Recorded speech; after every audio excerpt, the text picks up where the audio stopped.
ډیره زیاته مننه عمران صاحب. خوشحاله شوم چې تاسو موږ ته خپل قیمتي وخت پروګرام کې راکړی. دا راته ووایي چې دا مهال په پاکستان کې او په ځانګړې توګه که موږ خیبر پښتونخوا او پېښور په اړوند وغږیږو، د ماشومانو په برخه کې تاسو څه کارونه کوئ او څومره وخت نه تاسو په دې کې بوخت استئ؟ یاره د کار حوالې سره چې وګورئ نو زه خو تقریبا کم او بیش 100 کاله زما وشو چې زه کار کوم او بیا موږ څه کار کوو. نو یو خو دا دی چې شعور او بیداري پیدا کول په عمومي توګه باندې په خلکو کې په دې اړه باندې چې ماشوم چاته ویلی شي هغه حقوق څه دي، د هغوی د حقوقو تحفظ ته کوم مسایل مخې ته دي او په هغې کې د مور پلار، د ټولنې، د استاد، د وکیل، د میډیا،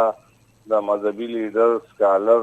ظلمو څه کردار دی او هغه به ماشوم ته چې کوم خطرات مخې ته دي نو دی به د دې خطرو نه د ده دا ګیر چاپېره کوم خلک چې دي دوی به څنګه بچ کوي. نو دغه لار چار ورته ښایو. دې نه علاوه څومره چې هغه خلک دي چې په ادارو کې ناست دي او د هغوی ذمهواري جوړېږي، د وکیل په حیثیت، د پولیس په حیثیت، د جج په حیثیت، د پرازیکیوټر په حیثیت یا د میډیا د یو جرنلسټ په حیثیت باندې، نو هغه خپل کردار په دې اړه باندې څنګه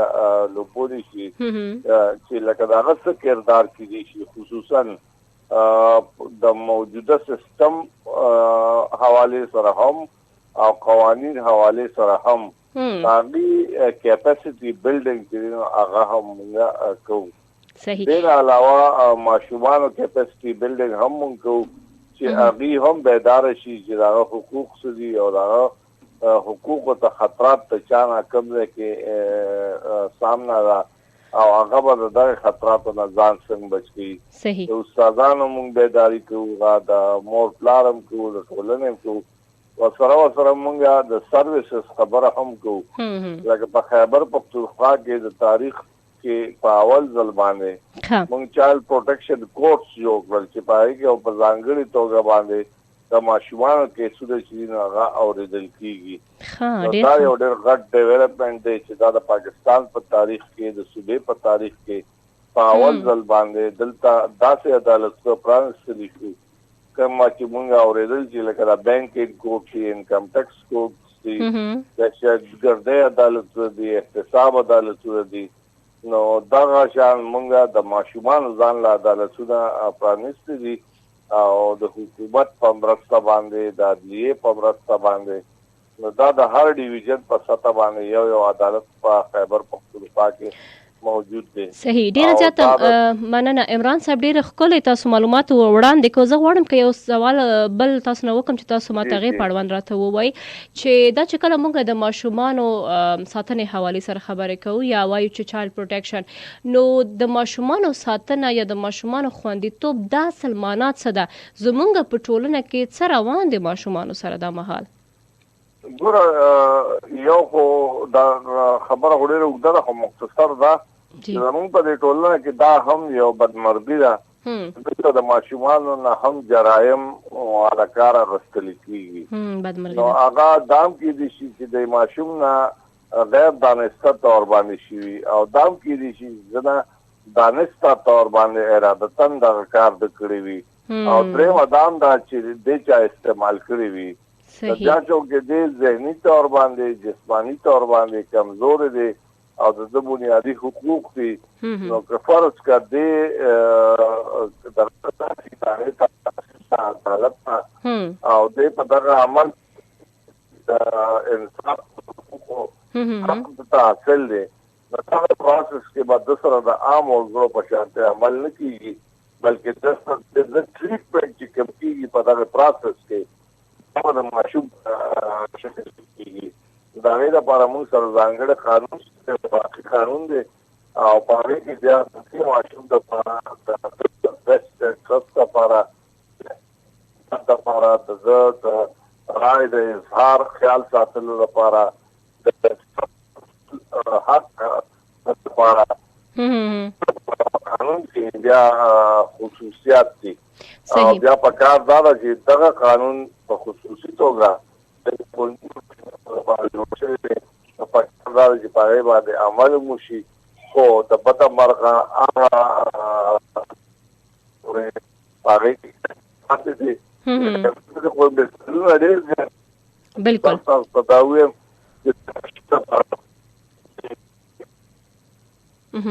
عمران صاحب ستاسو आवाज لږ کټ کیږي تاسو زما غږ لرئ بالکل زما غږ راځي او راځي او صحیح شو عمران صاحب یو مهم سوال غواړم چې تاسو نه وکم نن سبا که تاسو خیال وي په پیښور کې اسلام آباد کې ګیر چاپیر خیبر پختونخوا نور سیمو کې او ګرد پاکستان کې چې د انزدا چې افغانستان کې هم ځکه چې زموږ دا پروګرام افغانستان او پاکستان ترمنځ دغه پاړوان معلوماتونه دي نو زه ګورم چې هم پاکستانی هم افغان ماشومان د خیرمران ډیر زیات شوي دي په لار کوڅو کې ګرځي خیرمري کوي یا غند راټولوي دغه پیښې زیات شوي دي د سره تاسو فکر کوئ چې د ماشومانو په تربیت باندې د هغوی په ساتنه کې څومره زیات بد اثرات راتلی شي د ټول غټ اثر چې کوم دی نو دغه په ذهنیت باندې دی یا دغه په بدن باندې اثر دی او د دې علاوه هغه د جنسي خطراتو سره هم مخ کېدی شي او دا چې د څومره لویږي نو د دغه سختو په وجه باندې داغه په ذهنیت باندې داغه ډېر منفي اثرات پریوتی وي داغه خپل ځان ته خپل خاندان ته هغه خلو لري بچیو لري پراتلونکي وخت کې معاشره کې چم گاوند کې داغه ډېر بدترین معاشره باندې په ملک باندې پریوزي نو خبره دا ده چې د دغه کم کار کې چې هغه بوخته کار دا ده چې موږ داغه ریهابیلیټیشن وکړو او هغه صحیح تربیت وکړو هغه ته صحیح تعلیم ورکړي شي او هغه چې کومه د معاش ستونزې دي نو په کار دا چې په ریاستي توګه باندې هغه تنظیم وشي بالکل عمران صاحب دا چې په پاکستان کې تاسو وویلو چې په دې باندې کار شوی چایلډ پروټیکشن حواله سره آیا په دغه کې افغان ماشومان هم سیرل کیږي هغه هم سارل کیږي قتل کیږي چې افغانان څومره دي یا نه په دې کې تاسو دغه معلومات راته وړاندې کینو لا بخشي ګوره زمونږ لپاره یا د ریاست لپاره د قانون د لارې یا د بین الاقوامي هغه معاهدو لاندې کوم باندې چې زمونږ ریاست یا نور ریاستونو لاسلیک کړی دی هغه کې نان ډیسکریمینیشن یا تمیز او تضاد بالکل نشته دی هغه چې د هر وطن دی هغه که د هر نسل دی هغه که د هر مذهب دی نو هغه کې دا تمیز د دغه لاسلیک لاندې بالکل چرته هم نشته او که فرض کا هغه ته په دغه تفریق او تمیز هغه لري نو دا نه د انساني حقوقو وایلیشن دی بلکې د ماشومانو د بین الاقوامي معاهده چې کوم باندې د پاکستان په 1990 کې لاسلیک کړی دی دا شان د دنیا نور هیوادونو بشمول افغانستان سعودي عرب ایران څومره ملکونه چې دي جاپان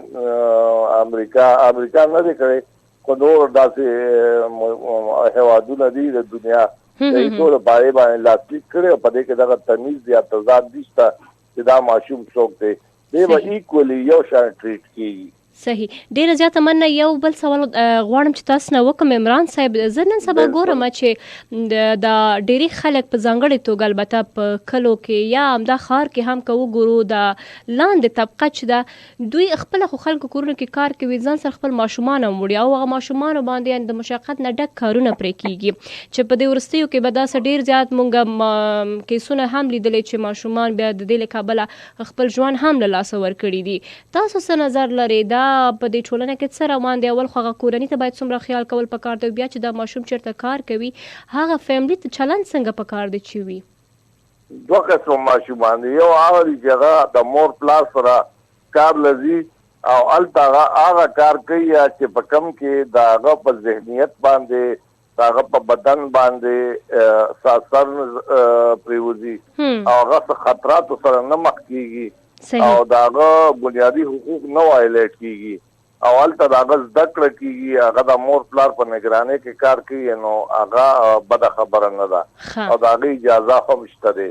خو شرایط په کې داري چې داغه ته استحصال کیږي داغه د حقوقو وایلیشن نه کیږي او هغه تکړه کوي د خپل ذهنیت او جسامت برابر بځای د دې چې زموږ پلار کاته دي او د پلار کوڅو کې ګرځي د خبره چې د والدین سره په نگرانۍ کې موجود وي او شرط پکې بیا غري چې د تعلیم صحت تفریح نه متاثر کیږي یو دا ماشوم چې زم هغه ماشوم نه چې هغه مو پلار چې په کور کې بوکس کړي دي او هغه ته مزدوري کوي یا فول ټایم کوي یا د څو وخت لپاره التوي او دا حقوق وایلیټ کیږي هغه سره ذهني جسمانی او جنسي تحریب کیږي او حل ټکول پکې کیږي هغه معاوضه نه ورکړي کیږي هغه ته بدره دی ویل کیږي او نو هغه چې نو هغه زیاتې هم دي د انساني حقوقو وایلیشن هم دي د باشوان د حقوقو وایلیشن هم دي د قانون وایلیشن هم دي د آئین وایلیشن هم دي داغه بنیادی حق تعلیم چې دغه ته نه رسیږي نو دا چې نو دا د ملک قوم والدین او زمونږ او تاسو د ټولو ذمہواری جوړیږي چې د دې ماشومان سره که په کورونو کې د کار په ځایونو کې د په فیکټرو کې د په جیلونو کې چې داسې ظلم او زیاتې هغه سره کیږي چې هغه په مړی سره سي او داغه پکې